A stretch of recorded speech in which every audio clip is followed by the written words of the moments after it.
যে বঙ্গবন্ধুর জন্য অপেক্ষা না করে স্বাধীনতা বিরোধীদের মেরে ফেললে আজকের এই অবস্থা হতো না।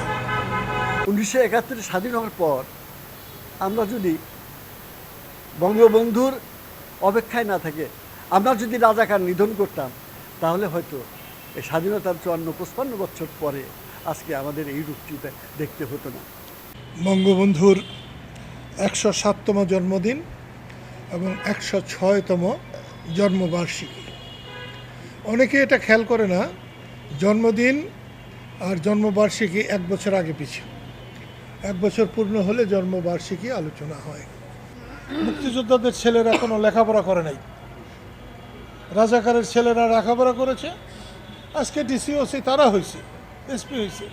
তাদের তো এই যে খোমেনিকে, ইরানের খোমেনিকে হত্যা করা হয়েছে, এটা খুব স্বাভাবিক। বঙ্গবন্ধু একমাত্র নেতা যিনি সারা পৃথিবীর বিরুদ্ধে মুক্তিকামী মানুষের সংগ্রামে অংশগ্রহণ করে জয়লাভ করেছিলেন। বাংলাদেশের মুক্তিযুদ্ধে ভারত, রাশিয়া ছাড়া আর সব সরকার পরাজিত হয়েছিল। আওয়ামী লীগ যে অপরাধ করে আজকে এই অবস্থায় এসেছে, সেই একই কাজ যদি বিএনপি করে, তাদেরও সেই একই পথে আসত। বিএনপি কিন্তু খুব একটা বদল হয় নাই। বঙ্গবন্ধুকে বাদ দিয়ে জিয়াউর রহমান না, জিয়াউর রহমানকে বাদ দিয়ে আমরা সবাই না, মুক্তিযুদ্ধকে বাদ দিয়ে জিয়াউর রহমান না, স্বাধীনতাকে বাদ দিয়ে জিয়াউর রহমান না। পাকিস্তান হওয়ার পরে আওয়ামী লীগ বলবো কেন, বাঙালি বলি, এত নির্যাতিত কখনো কোনো বাঙালি হয়নি যেটা হয়েছে। একটা জিনিস, মুক্তিযুদ্ধের সময় আমরা জয়ী হয়েছিলাম। আবুল কালামের কথায় মনে হলো যে বঙ্গবন্ধুর জন্য অপেক্ষা না করে স্বাধীনতা বিরোধীদের মেরে ফেললে আজকের এই অবস্থা হতো না। আমি যদি ওর সঙ্গে একমত হতে পারতাম তাহলে আমি খুশি হতাম। আমি ওর সঙ্গে একমত হতে পারছি না। এই জন্য পারছি না যে আমরা যদি স্বাধীনতার পর পাকিস্তানিদের মতো অনেক স্বাধীনতা বিরোধীকে মেরে ফেলতাম, তাহলে আমাদের পতন আরও অনেক আগে হতো। পৃথিবীর কোথাও কাউকে মেরে কখনো কেউ জয়ী হয়নি। যে নিয়ন্ত্রণ করতে পারে সেই জয়ী হতে পারে। স্বাধীনতার পর আমাদের মুক্তিযুদ্ধের পক্ষে এবং মুক্তিযোদ্ধাদের দেশের জন্য কিছু করার আছে, মানুষের জন্য কোনো দায়িত্ব আছে, এটা আমরা অনেকে কেন প্রায় সবাই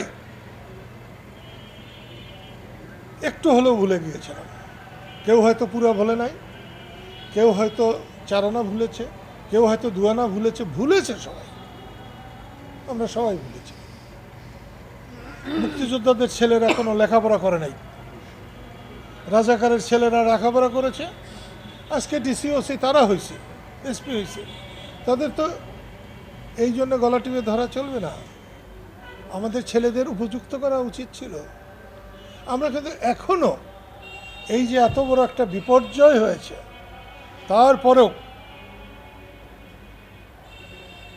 আমাদের লোকদের এটাকে হৃদয়ঙ্গম করবার অবস্থা আমি বেশি মানুষকে দেখি না। এটার থেকে যদি শিক্ষা নিতাম তাহলে আমাদের অনেক কিছু হতো। আমাদের শিক্ষা নেওয়া উচিত এবং মানুষের কাছে যাওয়া উচিত, মানুষকে সম্মান করা উচিত। আমি গত জানুয়ারির 7 তারিখে, খুব সম্ভবত 7 তারিখে না, তার বোধহয় কয়েকদিন পরে বলেছিলাম, আওয়ামী লীগ যে অপরাধ করে আজকে এই অবস্থায় এসেছে, সেই একই কাজ যদি বিএনপি করে, তাদেরও সেই একই পথে আসত। বিএনপি কিন্তু খুব একটা বদল হয় নাই। মেনু ভাই যেমন বললেন, আমিও বলছি যে আমি তারেক রহমানকে সমর্থন করতে পারতাম না, কারণ তার কর্মকাণ্ড আমার পছন্দ হতো না। কিন্তু শেখ হাসিনার পতনের পরে তার একটা কথারও আমি বিরোধিতা করতে পারতেছি না। তিনি যদি চেষ্টা করে তার এই লোকদেরকে নিয়ন্ত্রণ করতে পারেন এবং দেশের সেবা করতে পারেন, তাহলে নিশ্চয়ই তাকে মানুষ স্মরণ করবে। বঙ্গবন্ধুকে বাদ দিয়ে জিয়াউর রহমান না, জিয়াউর রহমানকে বাদ দিয়ে আমরা সবাই না, মুক্তিযুদ্ধকে বাদ দিয়ে জিয়াউর রহমান না, স্বাধীনতাকে বাদ দিয়ে জিয়াউর রহমান না। তাই জিয়াউর রহমানকে রাখতে হলে বঙ্গবন্ধুকে মাথার উপরে রাখতে হবে, স্বাধীনতাকে মাথার উপরে রাখতে হবে। এবং এই জন্যে আমরা যারা বঙ্গবন্ধুর অনুসারী, বঙ্গবন্ধুকে আমরা ভালোবাসি, বঙ্গবন্ধুর দ্বারা আমরা দেশকে চিনেছি, জাতিকে চিনেছি, দেশপ্রেমিক হয়েছি, তাদের উচিত বঙ্গবন্ধুর আদর্শকে ধরে রাখা। বঙ্গবন্ধুর আদর্শ বলতে আমি কিন্তু মনে করি মানুষকে ভালোবাসা, মানুষের সেবা করা, চুরি চোরচামি না করা। বঙ্গবন্ধুর আদর্শের লোক চোর হইতে পারে না, ঘুষখোর হইতে পারে না, হ্যাঁ ভুল করতে পারে, কিন্তু একেবারে জন্মগত অন্যায়কারী হইতে পারে না। বঙ্গবন্ধুর আদর্শের সন্তান হবে ন্যায়পরায়ণ। আমরা যেন ন্যায়পরায়ণ হতে পারি, আমরা যেন অন্যকে সম্মান করতে পারি। আজকে এই মহান মানুষটার জন্মদিন। একটা সময় এমন করা হতো,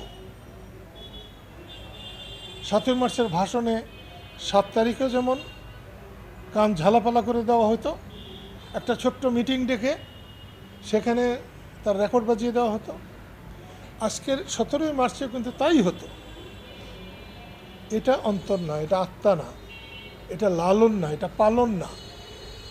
সেই জন্য আমরা হৃদয়ে যদি একটা মানুষও যদি বঙ্গবন্ধুকে ধারণ করতে পারি, তাহলেই নিশ্চয়ই বঙ্গবন্ধু টিকে থাকবেন সারা পৃথিবী। বঙ্গবন্ধু শুধু বাংলাদেশের নেতা না, সারা পৃথিবীর নির্যাতিত মানুষের তিনি নেতা। এবং সেটা আমরা মুক্তিযুদ্ধের মধ্য দিয়ে প্রমাণ করেছি। আজকে একটা পরিবর্তিত পরিস্থিতিতে একটা অবস্থা কাজ করছে।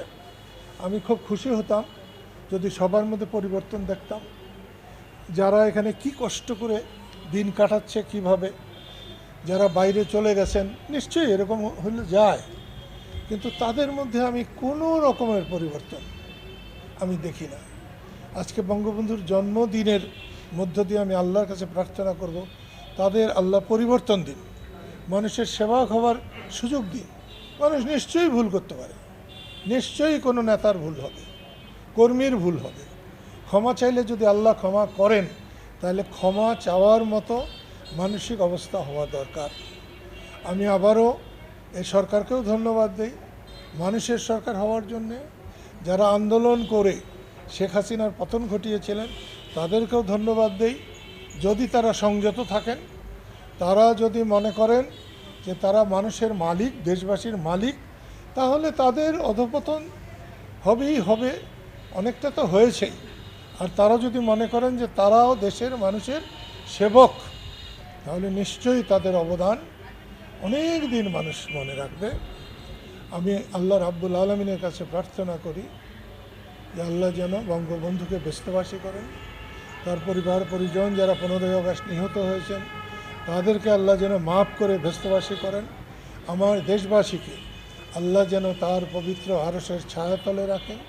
আমার দেশবাসী যাতে ভালো থাকেন, বঙ্গবন্ধুকে আমরা যাতে অনুসরণ করতে পারি, জাতির পিতা হিসাবে এই জাতি যেন তাকে মনের মণিকোঠায় স্থান দিতে পারে, এই আশাবাদ ব্যক্ত করে আজকে সবাইকে ধন্যবাদ দিয়ে এবং যারা এসেছিলেন তাদেরকে ধন্যবাদ দিয়ে আমার কথা শেষ করছি। আল্লাহ সবাইকে রহমত করুন। খুদা হাফেজ।